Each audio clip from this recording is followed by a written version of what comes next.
ಮೀನು ಕೃಷಿ ಕೇವಲ ಸಮುದ್ರ ತೀರಕ್ಕೆ ಸೀಮಿತವಾಗಿಲ್ಲ. ಗುಡ್ಡ ಸಾಲಿನಲ್ಲಿಯೂ ಇದನ್ನು ವೈಜ್ಞಾನಿಕ ರೀತಿಯಲ್ಲಿ ಮಾಡಬಹುದು ಎಂಬುದನ್ನು ಸಾಬೀತುಪಡಿಸಿದ್ದಾರೆ ಮೂಡಬಿದ್ರೆ ಪಣಪಿಲದ ಯುವ ಕೃಷಿಕ ರಾಜೇಶ್ ಕೋಟ್ಯಾನ್.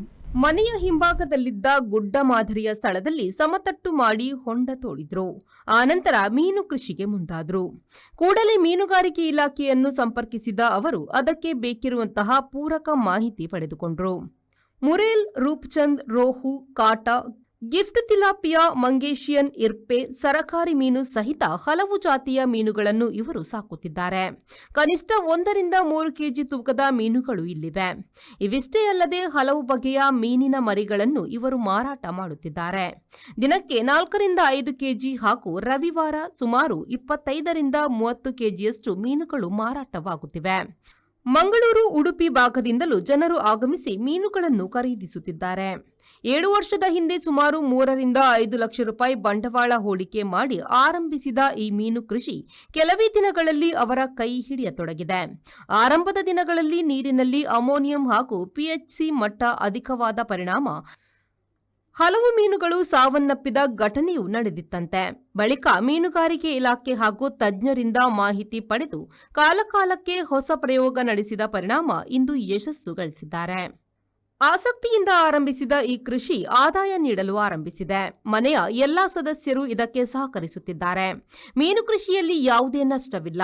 ಒಂದು ಬಾರಿ ಬಂಡವಾಳ ಹೂಡಿಕೆ ಮಾಡಿದರೆ ಆನಂತರ ಸುಲಭದಲ್ಲಿ ಅದನ್ನು ಮುಂದುವರಿಸಲು ಸಾಧ್ಯವಿದೆ ಎನ್ನುತ್ತಾರೆ ಮೀನು ಕೃಷಿಕ ರಾಜೇಶ್ ಕೋಟ್ಯಾನ್ ಅವರು. ಸಮುದ್ರದ ಮೀನಿಗಿಂತಲೂ ನೈಸರ್ಗಿಕ ರೀತಿಯಲ್ಲಿ ಸಾಕಿ ಬೆಳೆಸಿದ ಸಿಹಿ ನೀರಿನ ಮೀನುಗಳಿಗೆ ಬೇಡಿಕೆ ಅಪಾರವಿದೆ. ಕೆಲವು ಮೀನುಗಳು ಕೆಜಿಗೆ 300 ರಿಂದ 450 ರೂಪಾಯಿಗಳಿಗೆ ಮಾರಾಟವಾಗುತ್ತಿವೆ. ನೀರನ್ನು ಪ್ಲಾಸ್ಟಿಕ್ ಹೊದಿಕೆ ಮೂಲಕ ಶೇಖರಿಸಿಡಲಾಗಿದ್ದು ಸಣ್ಣ ಪುಟ್ಟ ಮೋಟಾರ್ಗಳನ್ನು ಬಳಸಲಾಗಿದೆ. ಮನೆಯ ಅಂಗಳದ ಮುಂಭಾಗ ಹಾಗೂ ಮನೆಯ ಹಿಂಭಾಗ ಸಹಿತ ಸುತ್ತಮುತ್ತಲೂ ಮೀನಿನ ಮರಿಗಳನ್ನು ಸಾಕಲು ತೊಟ್ಟಿ ಮಾದರಿ ನಿರ್ಮಾಣ ಮಾಡಲಾಗಿದೆ. ಇವರ ಈ ಕೃಷಿ ಕಾರ್ಯ ಕಂಡು ಹಲವಾರು ಮಂದಿ ಇಲ್ಲಿಗೆ ಭೇಟಿ ನೀಡಿ ಪೂರಕ ಮಾಹಿತಿಯನ್ನು ಪಡೆದುಕೊಳ್ಳುತ್ತಿದ್ದಾರೆ. ಮೀನುಗಾರಿಕೆ ಇಲಾಖೆಯ ಮೂಲಕವೂ ಇವರು ಸೂಕ್ತ ಮಾಹಿತಿ ಹಾಗೂ ನೆರವನ್ನು ಕಾಲಕಾಲಕ್ಕೆ ಪಡೆಯುತ್ತಿದ್ದಾರೆ. ಸತತವಾಗಿ ನಾವು ಮೀನು ಕೃಷಿಯನ್ನು ಮಾಡುತ್ತಿದ್ದೇವೆ. ಅಂದರೆ ನಾವು ಆ ಸಮಯದಲ್ಲಿ ಒಂದು ಕೃಷಿ ಹೊಂಡವನ್ನು ಮಾಡಿ ಈಗ 4-5 ಕೃಷಿ ಹೊಂಡಗಳಲ್ಲಿ ಸುಮಾರು ಒಂದು 10,000ಕ್ಕೂ ಮಿಕ್ಕಿ ಮೀನುಗಳನ್ನು ನಾವು ಸಾಕಾಣಿಕೆ ಮಾಡುತ್ತಿದ್ದೇವೆ. ಅಲ್ಲದೆ ನಾನು ಕಳೆದ 3 ವರ್ಷಗಳಿಂದ ಬೇರೆ ಬೇರೆ ತಳಿಯ ಮೀನು ಮರಿಗಳನ್ನು ಹೊರ ರಾಜ್ಯಗಳಿಂದ ತಂದು ಇಲ್ಲಿಯ ಮೀನು ಕೃಷಿಕರಿಗೆ ನೀಡುತ್ತಿದ್ದೇನೆ. ಈಗ ನಮ್ಮ ದಕ್ಷಿಣ ಕನ್ನಡ ಮತ್ತು ಉಡುಪಿ ಜಿಲ್ಲೆಯಲ್ಲಿ ನನ್ನ ಪ್ರಕಾರ ಒಂದು 2,000ದಿಂದ 2,500 ತನಕ ಮೀನು ಕೃಷಿಕರು ನನ್ನಲ್ಲಿ